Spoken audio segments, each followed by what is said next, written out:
Hey, how's everybody doing today? We're sorry about little delays, but we are finally on. Do bear with us. We are live at location at the bottom line at 22 Front Street, 22 next to the Hockey Hall of Fame, Toronto's best chicken wings anytime. Listen, Nicholas Fiore and myself, Footy Express, episode number 7. Thanks for joining us. We're right there right now. Women's soccer will take for the gold. They actually finally beat the U.S. women's the other day, and they're going to be playing for gold in a couple. And we'll also be touching a little bit of TFC and some of the men's Olympic side of it. So, without further ado, I want to welcome my co-host Nicholas Fiore. It's a little bit of wonky today, so we're all over the place. Seems so. Nick, how's it going, bud? All right, we seem to be having a bit of a weird, so we'll see if we can get Nick fixed up there. Until he does, we're just going to bring up the fact of the women are actually going to be playing for a medal since never. I'm going to see if Nick is up and ready here. Let's go. Nick? I was good. Oh, he's still having trouble. Listen, bear with us. We're just at location at the bottom line. We're trying to get the little. Hey, how's it going, guys? How's it going, Val? We're still working on it. So yeah. So 2012, when Canada was playing the U.S. in the one of the medal against here. Hello, Nick. I think you're on, bud. There you go. I can see you moving. Hey, Val. No. There we go. There's a little bit of a delay here, right? So I think that might be the situation. But I think we're here and we're good to go. There might be that minor. On my delay. On my side, it was actually freezing up, so I was a little thrown off there. Yeah, for sure. Go on. So how's it going, buddy? It's all good. It looks like we might be okay. We apologize for these technical live at the bottom line, our official sponsor of the Footy Express podcast. Remember, I did bring this on live on location. Hashtag espresso at lunch. Val, I think you might have forgot yours, buddy. But hashtag espresso at lunch. We got the bottiglia di agua too. Hashtag espresso. Hashtag espresso at lunch. Listen, everyone, the soccer world is busy. I mean, the Canadian women's Olympic team finally winning the semis, finally beating the States, and are in the gold medal match against Sweden. 8 a.m. Friday, EST Toronto time. Christine Sinclair, Ashley Lawrence, Stephanie Labbe, hopefully trying to get it done for this team. No matter what, Bev Priestman, the head coach, said that medal has been changed. And it's exactly what she wanted to do coming into this tournament. It's going to be a gold or silver no matter what. Last two previous attempts were both bronze medals. So the ladies are looking sharp. We're going to touch upon TFC and Brazil and Spain in the men's Olympics final in football later on in the show. We apologize for any technical difficulties. We may freeze. We may overlap. We're live on location. We're going to do as best as possible to get everything covered for you with Val Silva and, of course, myself, Nicholas Fiore, the co-host of the Footy Express podcast on Gooch Live Productions as well. Thank you to the bottom line for hosting us. Absolutely. For the second time for Val, first time myself here. So it really is good to see that, we have all this support, Val. But for the women's, we're going to start there. And I think we're going to dedicate majority of the show, Val, to them because they deserve it. They earn it. I said in the previous episode that women's sports don't really get that recognition that they deserve in general, and especially women's soccer and women's football. And we want to dedicate this. We'll touch upon TFC and the Brazilian and Spanish teams a little bit in the Olympics for the men's. But for the women, they have an opportunity, Val, here to truly make history, to maybe change Canada soccer in the women's aspect in Canada. Yes, it's that drastic that what can happen here if they win this gold. If they win the silver, it'll be changed a little bit. Furthermore, if they win the gold medal, though, Val, this is a totally different landscape that a girl that's growing up in Brampton, Scarborough, Surrey, BC, Victoria, Saskatchewan, they could be on this national team and win an Olympic gold medal. How big is this for Canada? Yeah, this is extremely big for Canada. But I think it comes down to the case of Canada not winning the gold or not winning the silver. I think it's a matter of them losing the gold and then being given the silver. I think these girls have been at this for a number of years. They've been playing the U.S. team that they just beat the other day, 1-0 on a penalty kick that Christine Sinclair passed up. Maybe a bit of a passing of the torch to the youngsters. They know what it means to win this gold. If they don't win this gold, I think they'll have a bitter, sour taste in their mouth for losing the gold, and the silver will be the consolation. But yeah, you're right. This is the women's sport in Canada has always been growing. Each and every Olympic, each and every World Championship that the girls have taken part, the ladies have taken part in. They are an inspiration to a number of young players out there and young girls out there for many years. And you know what, though? I think this will bring them further up in the echelon, will make them even more prominent in the world of football. And along with the men's side has actually been very successful. Both programs have been great this year. I mean, if any team deserves to win it, no offense to the guys' side, I think it's the women's. They've been through so many ups and downs, so many heartbreak losses. 2012 in the UK, in that horrible game officiated by that official against the US. So I think, like Christine Sinclair in her interview, revenge was sweet against them this game that they beat the US. So onto the gold medal game, which I think if they lose it, they should hold their heads high and be proud of what they've accomplished, because they've accomplished a number of things for a number of years, and this is just the peak. And winning the gold is the cherry on top. So let's hope the girls, the women, and can all pull this off, because I think they will have everybody watching at 8 a.m. Friday our time, rooting for them. I know for sure I will be up along with yourself and our assistant producers Max and Victor will be watching that. So let's cheer on these women and keep supporting them regardless of what happens. Supporting the game, the young roots, female sports. There was an article a couple of weeks ago where girls are dropping out of any type of sport at a younger age now, and the sport is not being. They're not pursuing their sport that they want to. So hopefully, with the women's soccer team succeeding in gold, that'll reignite the passion in the young females across Canada and Ontario and stuff like that. You know what, Val? I couldn't agree with you more. I mean, I used to coach. I still coach rep soccer, but I used to coach for the girls in Bolton Wanderers and then in the Caledon Soccer Club, the 2006 age group. And you see, we hit under 15 and we lost some girls because of the commitment or because of school and because of life in general. And it's true. Yeah. The boys think, they're all that little Lionel Messi and Cristiano Ronaldo, right? And they want to play more, faster, and longer. The girls, on the other hand, they don't see that future for the most part because there isn't as many avenues, right, for the men. Yeah. And it's hard for this social media universe to figure that out still for some weird reason. But the women have been, overperforming and overachieving, but getting less and less and less. Yeah. So for these women, it is absolutely humongous. I'll be honest, Val. My friends are like, you're getting up at 4 a.m. You're getting up at 8 a.m. to watch these ladies. I'm like, abso-flippin'-lutely I am, because these ladies can play football. Is it a little slower? Is it a little more boring? In certain aspects that people would say, yes, but you know what? I don't agree with the boring. I agree with the slower aspect and the lesser skill level. Sure. I don't believe the boring aspect, because those ladies, they put on a show, Val.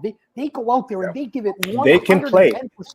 They can play. They're moving the ball. They're getting the triangles. They're moving up the pitch. Clinical PKs. Jesse Fleming, we saw for Canada against USA to win that game. Yeah. It's just overall good to see, Val. But Sweden. Moving on to the actual match, Sweden, it's a tough opponent. They went to the last Olympic final, Val, and lost to Germany in that final. So it is going to be the US. But they beat the US this tournament. They beat Australia. They found their way here as well in the gold medal match. So, these ladies have to be careful because they are very, very clinical in the air. This Swedish team, they can header the ball, as the Italians would say, a little copa di testa in the back of the net. So they have to be very, very, very careful because the aerial threat is a big one from Sweden. If Sweden gets on the front foot first, Canada has to be careful defensively because then Sweden can open the Canadian defensively up and then they're in trouble. But Vanessa Giles, she's been fantastic with Kadisha Buchanan taking over Shalina Jaworski. So I think the girls can get it done, but we have to be careful because Sweden's attack is very, very lethal.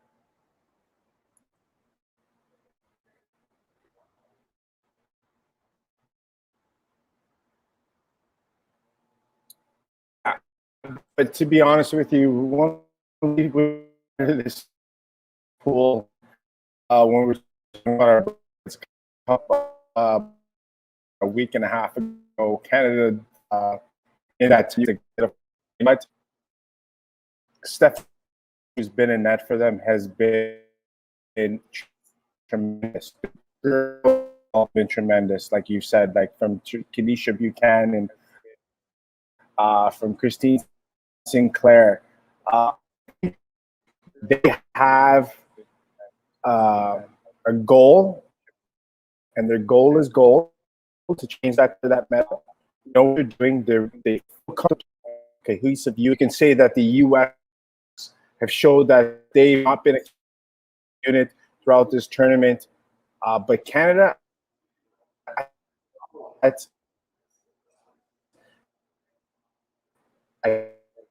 think these girls can actually do it. I think, but we didn't think it'd be a 1-0 win or over the U.S. But you know what? I think they can do it against Sweden, regardless of Canada. Their coaching staff had a game plan. The game plan was set for Brazil. The game plan was set for the U.S. I think they just go out there, do what they got to do. I can't even speak, man. Execute the game plan that the coaching staff puts down for them.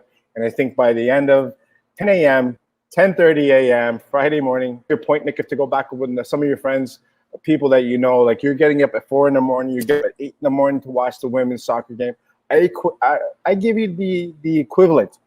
Do they get up and watch the women's hockey team in play? Do they not cheer them? It's the exact same thing. The difference is, like you were saying, the women's game does not get the proper record because the women are just as talented as the men. If not, some of them are a little better than some of the men that are playing out there. And you cheer in your country and you win, it's still nice football. You can still it's not sloppy, it's clean, it's concise. They know what they're doing. Because if they didn't, they're winning medals. Always contending. I think our girl, the ladies, are,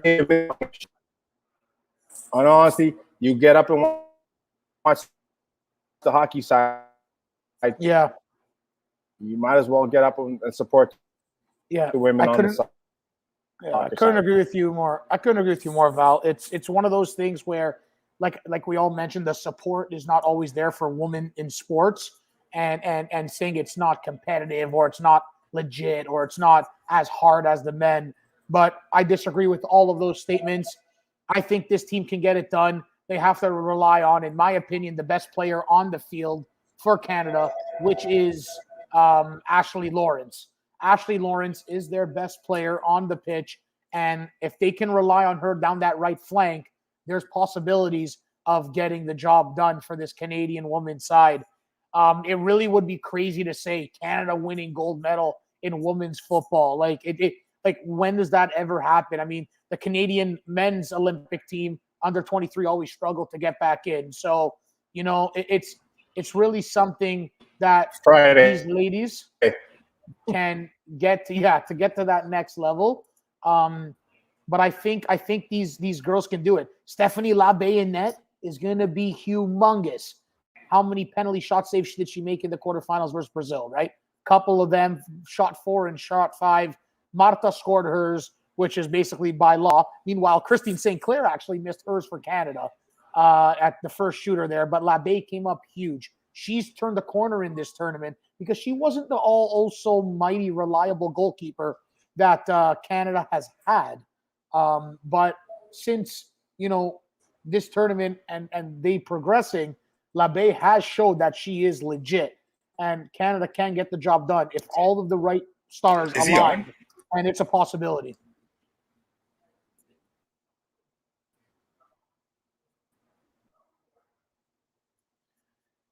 Needless to say, as we're experiencing technical difficulties, we are live at the bottom line here in downtown Toronto. Hashtag Toronto's classiest sports bar, best chicken wings on Front Street, right outside the Hockey Hall of Fame, folks. I'm Nicholas Fiore, co-host. Joining me is Val Silva. When we're always live on location, people, there's gonna be technical difficulties. If you don't have that personal Wi-Fi modem connected, guys, it's gonna be tough. So we appreciate all of your patience with us. We believe the show is still running pretty well, pretty smoothly, as we are live here in downtown Toronto. This is episode 7 of the Footy Express podcast, brought to you by Gooch Life Productions and obviously sponsored and powered by The Bottom Line. Listen, with this women's team, it's been very good so far, as we try to get Val back up here sooner rather than later. As I continue to digress, the Canadian women's have a potential here to do something special. We have Val back on. As mentioned, Val, obviously the technical difficulties that come up arising when you're live on location, of course. I think I held the fort down enough. I think I drank another espresso shot for us, so I think we're. I know we've been drinking here. We've been drinking here.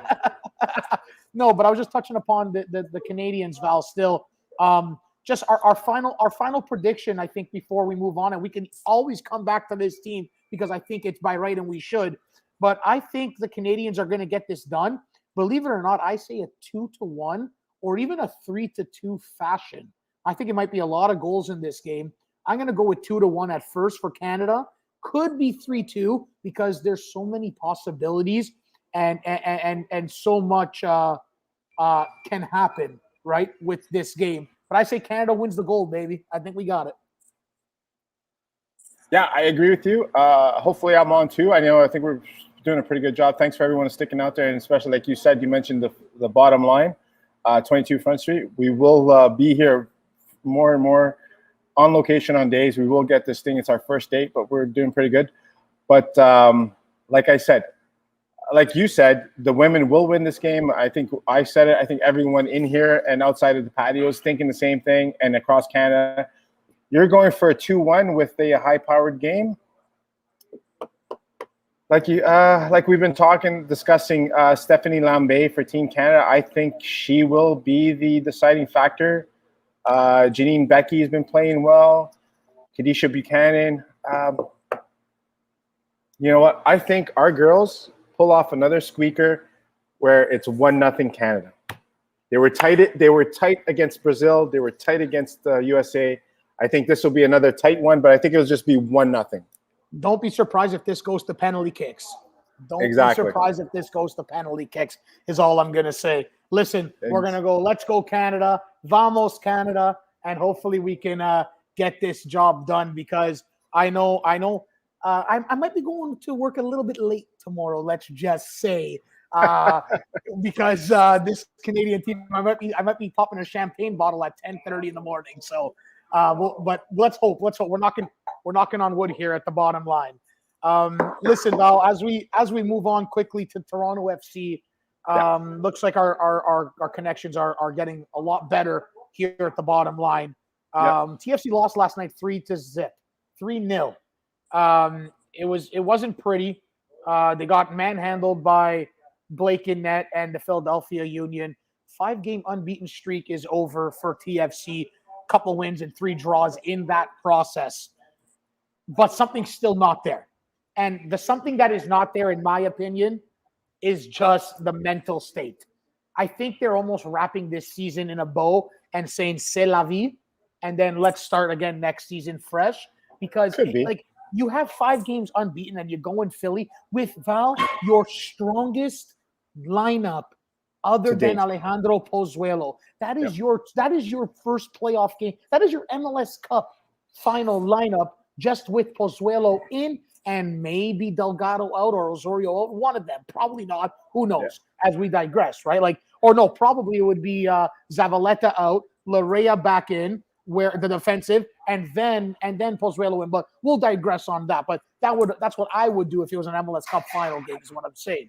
But for TFC, but Eric has been playing well. He played well for El Salvador, and he's continued that thing. So he's been a nice fit. He's been a nice fit since he came back to the injuries. I still don't love. I didn't love the Haglund and Zavaleta combination, and I kind of still don't love Zavaleta. Mavinga and Gonzalez are both absolutely underachieving and underperforming. They know they have the potential. Mavinga is lethal, but he's just not there. He's not healthy. He hasn't been fully healthy for a very long time either.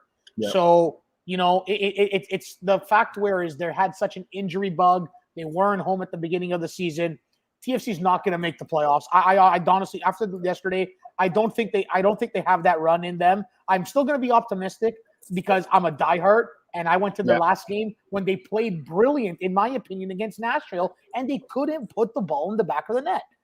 They were getting unlucky. They let a weak goal in. They had a beautiful goal off the set piece. Michael Bradley placed it. Soteldo chip and Gonzalez a little directional header.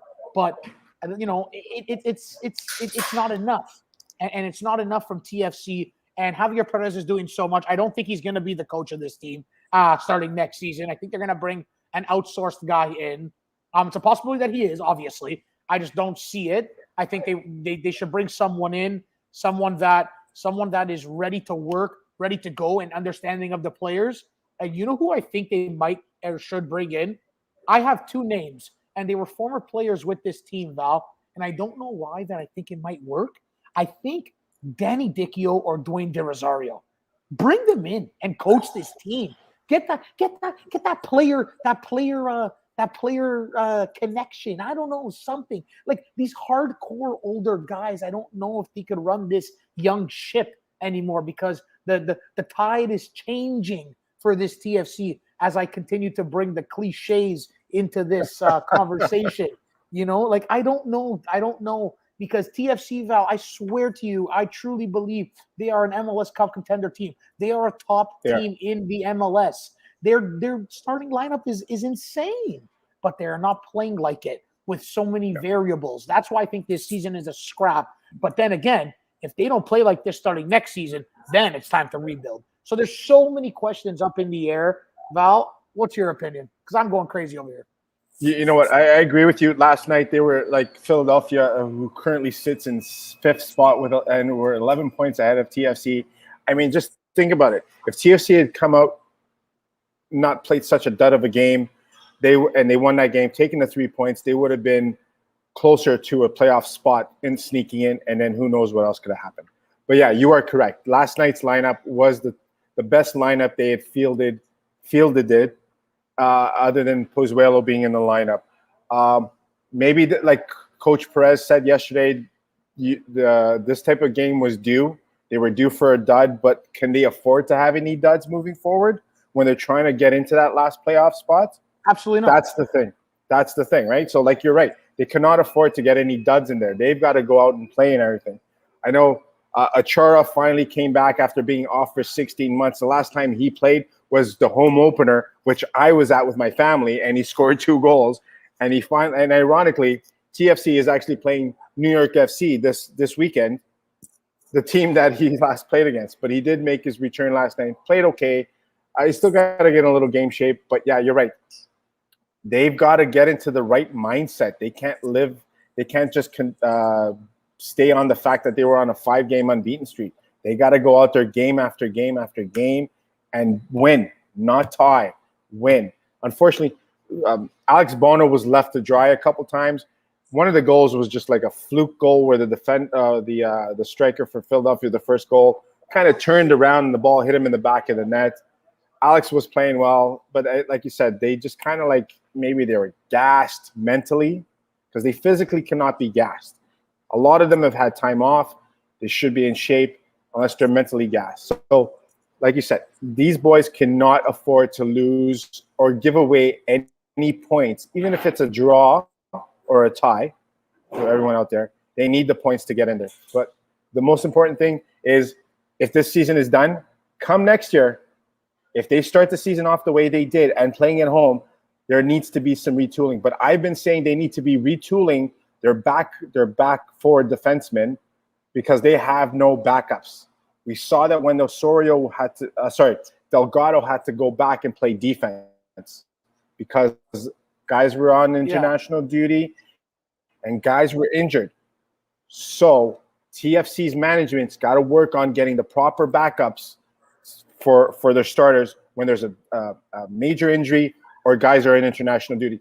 That has always been their problem within the Greg Vanney years. When Tim Bizbachenko was the general manager of the club, and now he's in Columbus. Uncle Tim. Yeah, Uncle Tim, that's right. Tim. That was the problem. They never built their backups. Their guys were generally healthy from about 2016 to about now. Josie's had his ups and downs and the injuries and everything, but they need to build their back four now, not wait till next year, because they're midfielders, strikers, they're young, they're going to stay healthy. It's your back four. Omar Gonzalez, love the guy. He's a tower back there, but he has a lot of brain gaps. He's old. Richie Larea, he's playing hard. And he's a baller.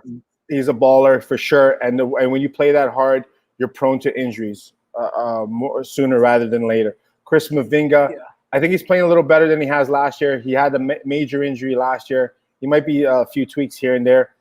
Oro Jr., he's out. He kind of stubbed his ankle and stuff like that. Not really sure if he'll return. But Zavaleta, you know what? Eric has taken a lot of crap in this city from a lot of people, and he has struggled. Shout out to Nick Haglin. I know Nick. He's a friend of mine. We ran into a couple of years ago. So really nice guy. So I understand the combination there. But you know what, though? That has to do with experience and comfort and personal success. Eric did captain the El Salvador team for the Gold Cup. His confidence was there. He's been playing well. So it was nice to see him given the opportunity to fill in the spots that need to be. Yeah. And he can be trusted. Where in the past, yeah, you're right. He couldn't be trusted in the past. But I think that had to do with experience and the coaching staff, whether Greg Vanney trusted him or not. But you know what? Perez put him in there for 2 games. He's played well. I don't see a problem with him being a filler, even a starter when they needed so. You know, yeah, I mean, I do disagree. I do agree that he has grown overall. But listen, Val, I don't know if you're ready for a hot take or not, but if this team does not get on the right track next season, 2 guys need to be fired. And that's Bill Manning and Ali Curtis. Because Larry Tannenbaum is putting so much trust in these guys for so long. These 2 guys that are leading the way has to go out of the way because it's just not clicking. Since, Tim Bezbachenko left, it's really kind of been downhill. You lost Sebastian Jovinko, you lost that spark, that feeling, that vibe that this city has, for this team. I was at both MLS Cup finals, 2016, 2017. I was at the parade. And I followed the bus with my cousin and my sister because it wasn't that packed. So did we. So, yeah, it wasn't that packed, but it was a big following. But we had that opportunity other than the Raptors parade because I was just at Nathan Phillips Square from like 5 a.m. eating a hero burger at 8 o'clock. You're crazy. To digress.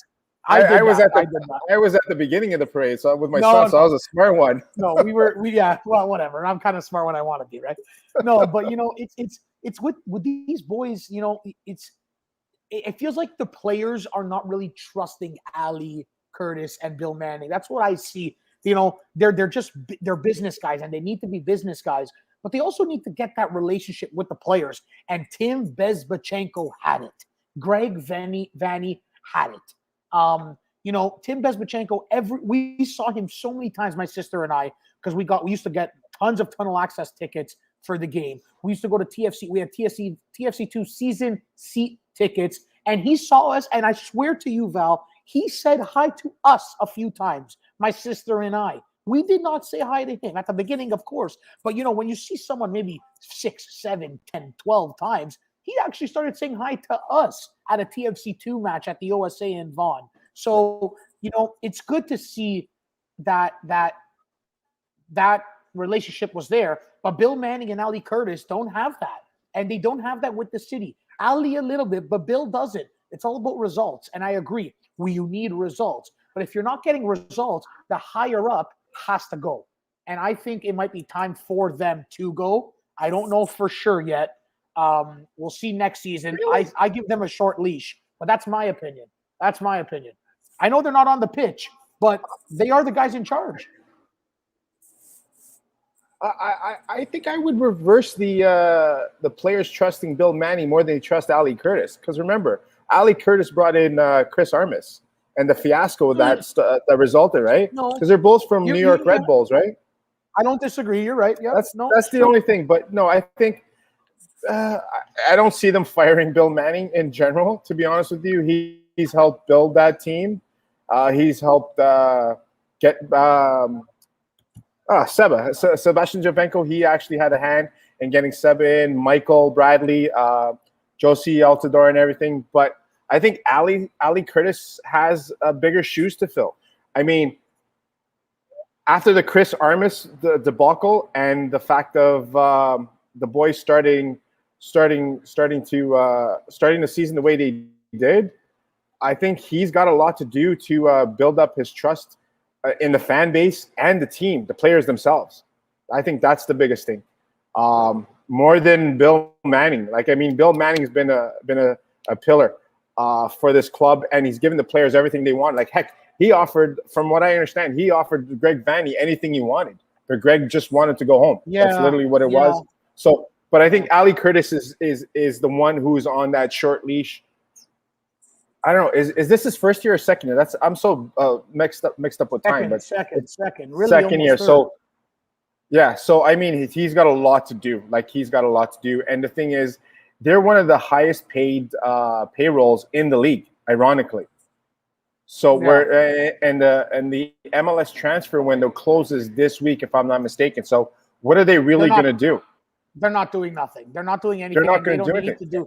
They don't need to do anything, Val, because it's not time. Yeah. It's not time to do it. Get your young kids in. Get Okello and Marshall Ruti and who else? Singh. Just get all these players in and let them play.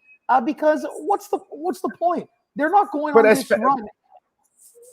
Yeah, but as fans, you don't want the rebuild, the transition. Yes. Because the thing is, when you still have that chance to get into that one playoff spot, you go for it, right? That's the thing, right? This isn't like in hockey where it's like if the Toronto FC were sitting in a position, if they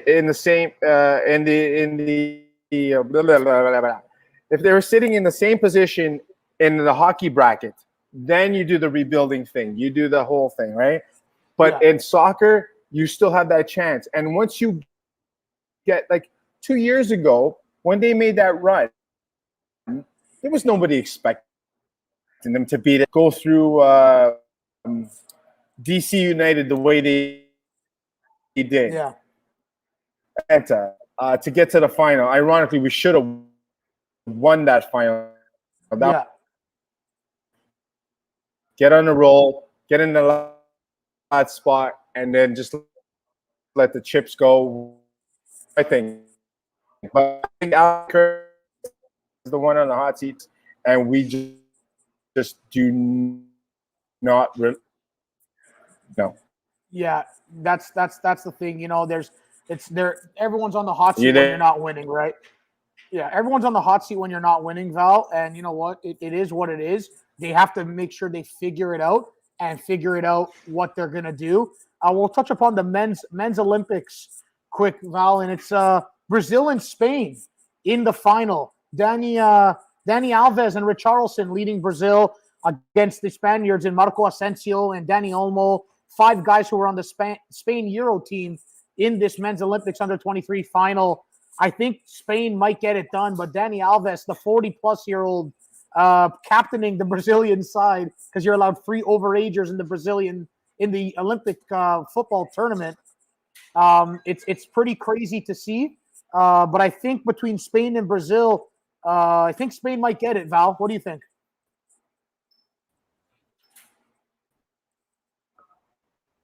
Looks like there's some technical difficulties with the Wi-Fi on Val's end.